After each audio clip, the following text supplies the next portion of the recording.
un équilibre, que veut dire? Si maintenant, grâce à Dieu, je suis sur pied, c'est en grande partie grâce à ma mère, une femme qui pouvait même vendre ses bras. Bonjour, bonsoir. Comment vous allez? Moi, je vais bien. Moi, c'est la Madre Iva. Je suis mariée, mère de 5 enfants. Oui, j'avais voulu cet après-midi que nous puissions un peu réfléchir sur notre sort en tant que parents africains de la diaspora, par rapport à toutes les situations que nous vivons ici en Europe, hein, et surtout, beaucoup plus avec les enfants. On est venu dans ces pays pour se chercher.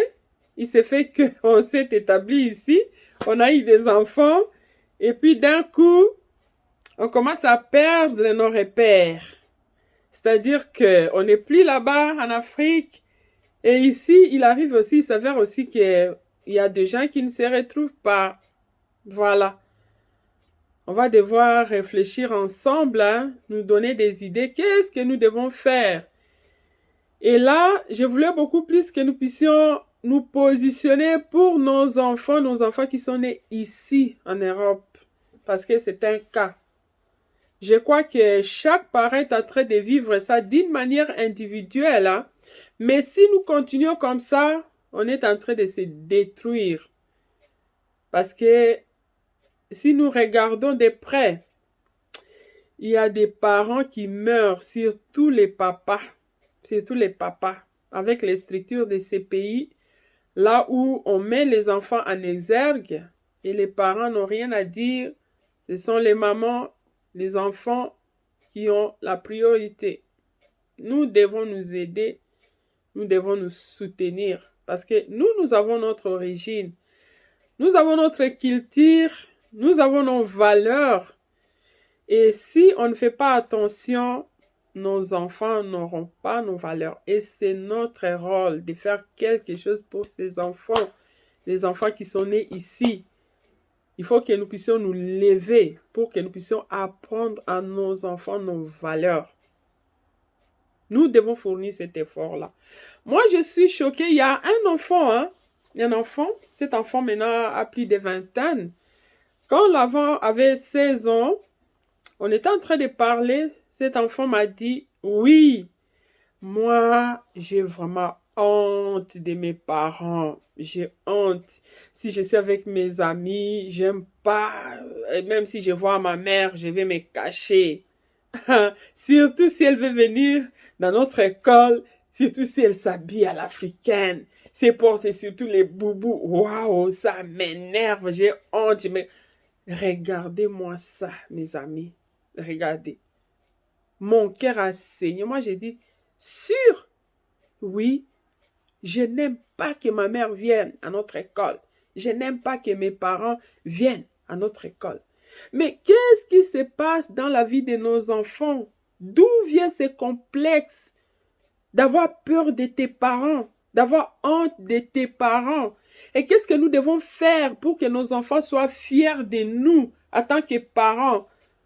La personne qui t'a donné vie, qu'il soit handicapé, qu'elle soit moche, je ne sais pas, qu'elle ne sache pas parler. Franchement, il faut l'honorer. Tu dois être fier de cette personne. Mais les enfants qui sont nés ici sont tellement complexés de nous les parents. Nous devons nous mobiliser. La faute, ça vient de nous parce que dès le bas âge, nous inculquons pas à nos enfants nos valeurs. Nos valeurs. Les valeurs qui montrent que non, ta mère est celle qui t'a donné la vie. Même si tu deviens président de la République, tu dois aimer cette maman-là, tu dois l'honorer, tu dois être fier de cette personne. Et ça échappe à nos enfants. Nos enfants veulent nous comparer aux Blancs. Oui. Ils veulent que nous puissions nous comporter comme des Blancs. Tu verras si tu te rencontres avec l'enfant, même à la gare, l'enfant a peur que tu la vois parce qu'elle dit, maman, vous criez toujours. Mais nous sommes comme ça. Nous sommes comme ça. Vous devez vous adapter, vous devez nous aimer comme ça. C'est notre façon. On a grandi comme ça. Maintenant, vous ne voulez pas que nous puissions parler. Oh, toi, tu cries.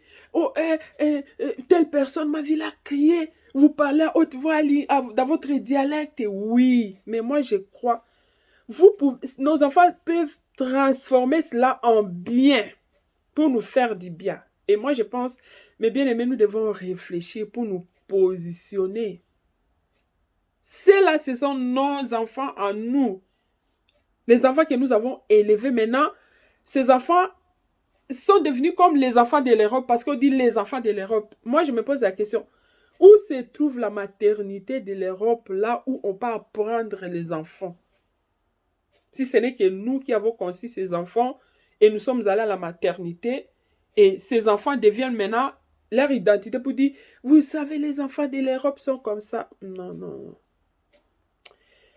Fournissons un effort. Descendons au sol, pied sur sol pour récupérer l'identité de nos enfants. Prenons le temps de parler à ces enfants qui sont nés ici, d'où nous venons. Ça, c'est important. De temps en temps, c'est mettre avec les enfants, même autour de la télé, mettre la vidéo de notre pays, d'où tu viens. Si tu viens du Sénégal, mets quelque chose. Comment est-ce qu'on fait la cuisine au Sénégal? Comment est-ce que les gens mangent avec leurs mains? C'est notre culture, c'est nous, c'est notre identité. On ne peut pas nier ça. Parce que nous sommes en Europe. Oui, j'ai honte de manger à la main, tout et tout. Vous ne savez pas que même cette façon de manger à la main, c'est ça ce qui nous distingue. C'est ça. Et nous devons être fiers de ça. Moi, je ne sais pas pourquoi nous devons renier notre identité. S'il y a des choses qu'il faut manger à la main, tu te bats avec une fourchette. Non, soyons fiers de notre identité. Et nous devons communiquer ça même à nos enfants. Et ça, c'est important, mes bien-aimés. Prenons le temps d'expliquer comment nous avons grandi. Même si c'est dans la pauvreté, nous devons assumer. Nous devons assumer pour dire, moi, la façon dont j'ai grandi là, chez nous, on coupait seulement le feuille de bananier, vous mettez par terre, vous vous couchez. On ne réclamait rien. Mais tu sens qu'on était heureux. Vous êtes heureux en famille. Il n'y avait pas grand-chose à manger, mais on mangeait ensemble. Mais si nous regardons le comportement des enfants ici en Europe, il y a l'abondance. Mais tu sens qu'ils n'ont pas l'esprit de partage. Ça, c'est à moi. Ça, c'est à moi. Or, en Afrique, ce qui est à toi, c'est à ta soeur, c'est à ton frère. Il y a l'esprit de partage. Et nous devons nous battre pour que les enfants ne perdent pas l'origine. Bien-aimés, cette vidéo, il faut partager. Il faut même partager avec vos enfants. Et nous devons nous battre pour ça. Nous battre, nous lever pour que nos enfants comprennent que nous sommes fiers. Et avant de faire ça, nous-mêmes en tant que parents, nous devons d'abord être fiers de nous. Être fiers de nous. Nous avons l'habitude d'organiser des journées culturelles pour les Africains. Tu verras que nos enfants ne viennent pas parce qu'ils ont honte d'arriver là où il y a beaucoup d'Africains. Regarde bien tes enfants à la maison. Surtout ceux-là qui sont dans la fourchette de 14 à 18 ans. Tu verras, ils ne veulent pas, ils veulent se retrouver là où il n'y a que des blancs. Or, là où il y a des blancs, et ils sont marginalisés. Au lieu d'aimer là où il y a aussi les Africains, ils ne veulent pas. Mais où sont ces enfants? Ils sont nulle part. Chez les Africains, ils sont complexés. Chez les blancs, ils sont aussi complexés. Aidons nos enfants. Tu verras un enfant africain, tu te croises à la gare, oui, il change de direction parce qu'il ne veut pas rencontrer une maman africaine ou un papa africain. L'enfant a honte. Bien-aimé, parlons à nos enfants. Tu vois une femme africaine, il faut dire bonjour maman, parce que chez nous, toutes les mamans, ce sont les mamans, c'est votre maman. Tous les papas, c'est ton père. On n'appelle jamais un père Jean, mamie. Non, chez nous, une personne seulement âgée, c'est déjà ta maman. Et surtout dans notre pays. Donc, Une personne qui est plus âgée que toi, il y a toujours le préfixe yaya. Mais ici, on a perdu cette valeur. Tu verras les petits qui appellent le grand frère par son nom. Et les grands frères trouvent ça normal. Nous avons des valeurs que nous devons conserver. Alors, je vous en prie, nous aurons des séries de vidéos pour essayer de remettre nos enfants sur le chemin. C'est notre devoir. C'est pas facile parce que nous sommes dans un pays où donc les parents sont marginalisés. On nous a déjà volé notre autorité. C'est-à-dire les enfants, ils ont droit à tout. Mais avec la grâce de Dieu, nous allons nous positionner dans la prière pour récupérer la conscience de nos enfants. Et nous allons restaurer notre autorité en tant que parents, en tant qu'éducateurs numéro 1 dans la vie de nos enfants. Et nous allons booster cela afin que nos enfants ne soient pas perdus, que ces enfants sachent que leur origine, c'est l'Afrique, qu'ils montent, qu'ils descendent, qu'ils aient la nationalité, qu'ils deviennent des Français, des Suisses, ils sont des Africains. Il faut seulement présenter les papiers pour identifier. Ils doivent aimer l'Afrique. C'est notre devoir. Nous devons valoriser notre pays. Montrer à ces enfants que votre origine, c'est l'Afrique. Et nous, les parents, nous devons quelque chose avec tes enfants. Nous ne sommes qu'au début de l'année. Programme un voyage avec tes enfants qui ne sont jamais allés en Afrique. Essaie de préparer quelque chose, même pour le mois de juillet, même pour le mois d'octobre, même pour le mois de décembre. Les sorciers ne vous feront rien. Il ne faut pas avoir peur des sorciers. Nous n'allons pas abandonner notre pays pour les sorciers. Non, il faut prier. Avant de partir, tu prends tes enfants, vous allez même pour 2 semaines. Tu vas voir comment ces enfants seront émerveillés. Toi-même, tu vas voir. Essaie de planifier. Si tu as les enfants qui sont déjà à l'âge scolaire, qui peuvent faire des business pour avoir 10 francs, 10 dollars, ouvrez votre caisse. Commencez déjà à économiser.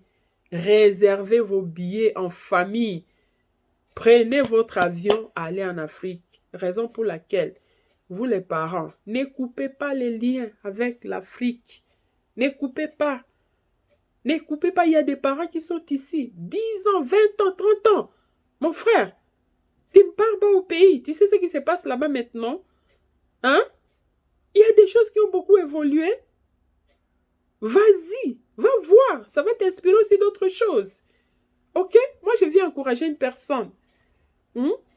Si tu ne peux pas aller avec les enfants, mais toi-même, vas-y d'abord. Tu vas regarder comment les choses peuvent se passer. Et puis après, pour l'année prochaine, tu organises, tu vas avec les enfants. Les choses que tu ne peux pas inculquer aux enfants à partir d'ici, quand tu vas les amener, eux-mêmes, ils vont voir. Et ça va les impressionner. Voilà ce que je voulais dire. Donc, j'aimerais que vous puissiez vraiment partager cette vidéo, même avec vos enfants. Les choses que vous ne pouvez pas parler avec eux, vous pouvez les envoyer ça. Comme ça, chaque parent peut se positionner. Apprenez à parler avec les enfants de votre pays. Ne parlez pas seulement des histoires d'ici, au hamburger, au McDo, au tout ça. Parlez de votre origine, comment vous avez grandi et comment vous vivez en famille, comment vous passiez vos soirées, et voilà, comment vous étiez éduqués, tout ça. Ça, c'est vraiment important. Et là, déjà, j'arrive à la fin. Donc, la semaine prochaine, il y aura encore une autre séquence. Je vais parler comment aider nos enfants à économiser. Ça, c'est encore très important. Comment aider nos enfants, parce que nous, on n'a rien à laisser ces enfants. Vous peut-être, mais nous autres, on n'aura rien à laisser à ces enfants. Contrairement à leurs amis blancs, et ils ont des héritages. Mais nous, en tant qu'Africains, on se bat d'abord pour aider la famille qui est restée et nous-mêmes pour se positionner. Peut-être on n'aura rien à laisser à ces enfants. Donc, j'aurai le temps de parler de ça. Et je vous souhaite bon courage. Prenez soin de vous, les parents.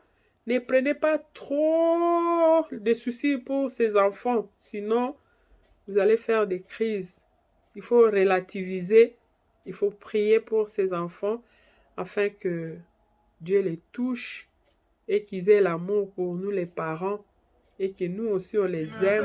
Grâce à Dieu, je suis sur pied. C'est en grande partie grâce à ma mère, une femme qui pouvait même